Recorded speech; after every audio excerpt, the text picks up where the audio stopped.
Hello and welcome to the third session on attitude.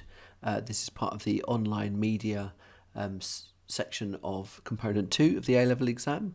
This section is on audiences, or this lesson is on audiences, and our objectives for this short session is to deconstruct the appeals of attitude to various constructed audiences, and also to explore the possible impact on and uses of the attitude web presence. So, as I said, quite a short session this, with a lot of research to do of your own to harvest the information and evidence you need. First of all, though, a bit more of an open question. If we think first of all about David Gauntlet's pick and mix theory and how it relates to ideas surrounding identity, the question is, does a modern audience's use of the media make it more difficult to define exactly who the audience for a specific product is? So, few questions to kind of help you along the way with this. What impact does this have on the encoders of media production? So what decisions do you need to make if you're the producer of a media product, knowing that people use media for different reasons? And is David Gauntlet's theory a reflection really of how technology has changed the media? Or, at the end of the day, has it always been the case that audiences have picked and mixed and chosen why they relate to different media products over others? So have a think about that. So the big question here is, does a more modern audience's use of the media make it difficult to define who the audience for a product is? More than just a yes or no answer. We'll do with this just a bit of evidence, some thoughts and feelings and ideas, and a couple of questions to help you along the way. Do you think this has an impact on the people who make the media? And has Gauntlet come up with this theory really as a result of technologies changing? In other words, the internet. Okay, well, let's move on to more of the set product and look at attitude itself. First of all, how can we classify the target audience for Attitude's website? Of course, think about both psychographic and demographic profiling of audience classification. Well, you may have come up with something that looks a little bit like this. It's predominantly a male target audience with an age range of probably between 26 and 55 years old. The family situation, possibly a bachelor, possibly married, probably no children or dependents. The hobbies and interests may be gay culture, fashion, travel, fitness, and elements of popular culture. The income and status model would put this group as ABC ones. In terms of our 4Cs classification, this is a little bit trickier. Whilst these two groups may seem quite disparate, and this might go back to the question at the very beginning of the session about whether it makes the pick and mix model makes it harder to define audiences, I think you may have some audiences who are reformers. So if you felt that, you probably got some justification for saying it based on the more campaigning elements, the more political aspects of the website. But this is also a lifestyle magazine, so there will be certainly some elements of the aspirer as well. And from our lifestyle categories, we might have groups like trendies and innovators, but also possibly utopians and groupies. And again, those four can be quite different to one another. Before we can really understand the product's appeal to these groups, or this group that's been identified, we need to explore exactly how the text is reaching out them to attract them to the product in the first place. And to do that, we need to consider both the magazine and its online presence. So what we're going to be doing is deconstruct one cover and other online products from the same brand, considering both mode of address and ideology.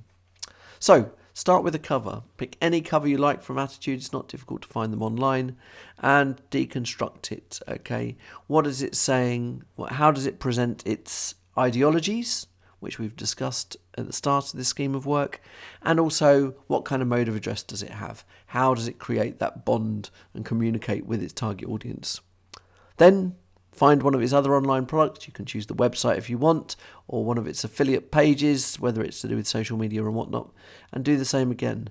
Is the mode of address the same? If so, what examples can you provide? And how does this represent its own ideologies? Now, if we looked more specifically at the appeals and dig deeper into this, the appeals of the magazine's website can come from some familiar places. We would look at fulfilling different needs, or what we used to call the lines of appeal when we were discussing advertising back in year 12. Obviously, it's ideological content and the fact that people can align with those ideologies. Quite an old-fashioned one, this. Elite persons, the use of celebrity and stars, and of course the old friend uses and gratifications model. However, we need to consider how the magazine is marketed and circulated, as well as technology. So, here's the task. You need to analyse the various forms of social media platform that Attitude appears on. So whether that's Instagram, Facebook, Twitter, you need to have a look at, do some deconstruction of how Attitude uses these platforms. And think about what they offer. Do these platforms offer appeals that are unique?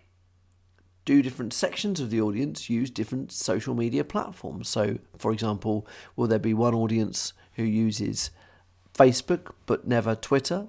Are there some that use Twitter but never Instagram? And so on and so forth. Can we split the audience further based on what each social media platform has to offer them?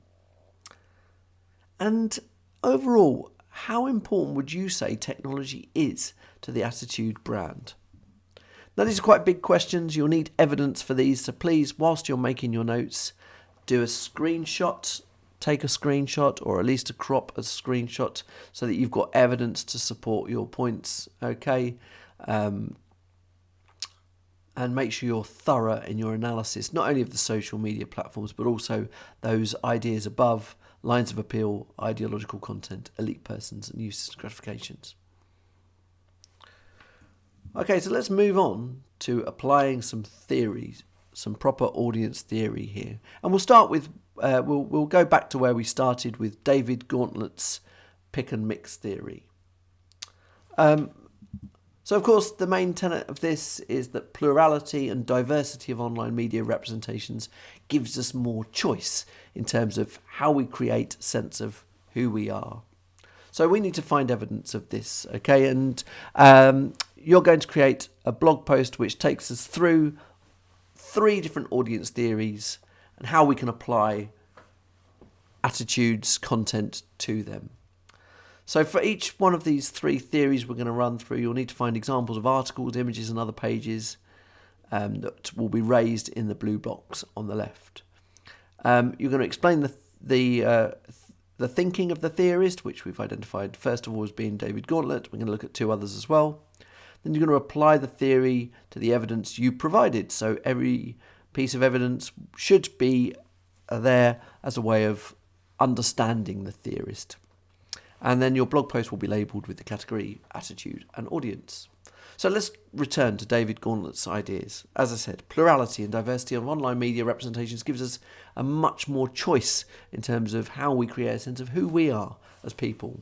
So what you need to do here is obviously find examples of how audience might use Attitude brand to use their different ideas to construct their own identities. Okay, how and where may Attitude be used by its audience to construct their identity?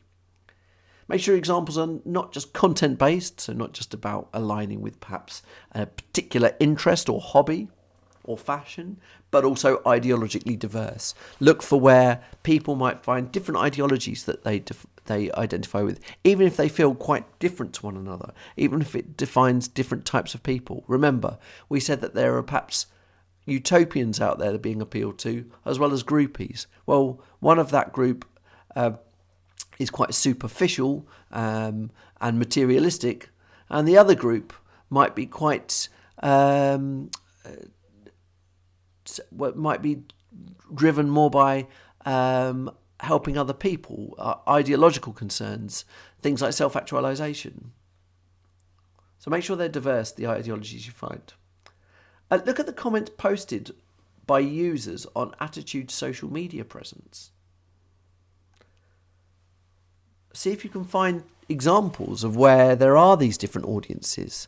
If we suggest that they're aspirers and reformers, can you find an example of a an audience member posting something or replying to something on a social media platform that tells us that they are an aspirer, equally, can you find a social media post or response or reply or a like from an audience member that we would consider to be a reformer? And finally, you need to talk about what evidence is there that supports Gauntlet's suggestion that we use media products to frame our experiences, to bring order to the stream of stuff that goes on in our lives. A nice quote there from David Gauntlet. To what extent can we apply these ideas that you found to that quotation? Moving on, second theorist. This one is George Gerbner and his cultivation model. So, lifestyle magazines wouldn't exist without offering something to their audience. But how much of this guidance is ideological? So we're used to the idea of lifestyle magazines making suggestions, giving us hints and tips, ideas that we seek out because we want to improve or find out more about certain aspects of life. Well, how much of this guidance can we say is ideological? So where are ideological concepts presented as aspirational or even something to live your life by?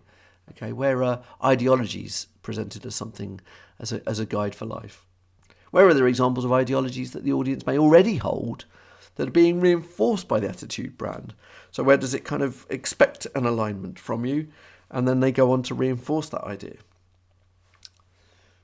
Explore ideas or areas which represent the dominant ideologies of society and how they are assuming the audience will align with them. So this is similar to the second bullet point really, but what you're looking for more here is perhaps hegemonic representations, hegemonic ideologies.